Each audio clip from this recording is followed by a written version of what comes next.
Okay, in this problem, on the left we have the graph of f of x equals x squared minus 2x. And we need to find a formula for the function shown here on the right. Now notice the only difference between these two graphs occurs at x equals 2. At x equals 2 here, our functional value is 0. We're at height 0. At x equals 2 here, our functional value doesn't even exist. There's a hole here in our function.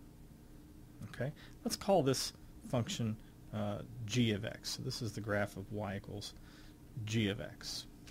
Okay, so what could g of x equal? Well, what if we start with the original function, x squared minus 2x, and multiply it, entire thing now, by the following: x minus 2 over x minus 2. Now why did we do that?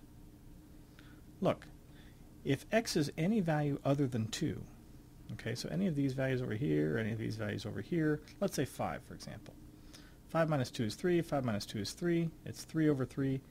This red value is 1 for any x value other than 2.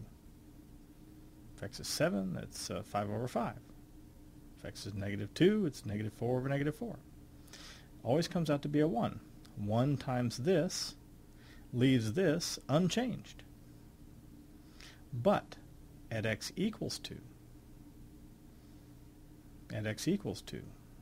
we end up with 2 minus 2 in the denominator, or 0 in the denominator.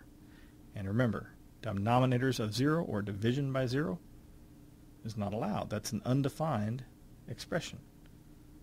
And so that yanks 2 out of the domain of what would otherwise have been a nice, pretty quadratic. Okay? So, let's clean this up a little bit. We can multiply it out. Just FOIL the top. That's x cubed minus 2x squared minus another 2x squared. That's minus 4x squared.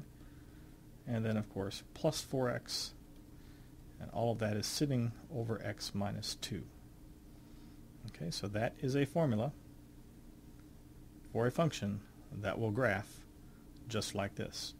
And this multiplication by x minus 2 over x minus 2, or if we wanted a whole at 3, it'd be x minus 3 over x minus 3, and so on, illustrates a general principle for poking holes into functions.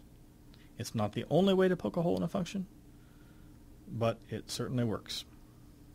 Okay, that's it.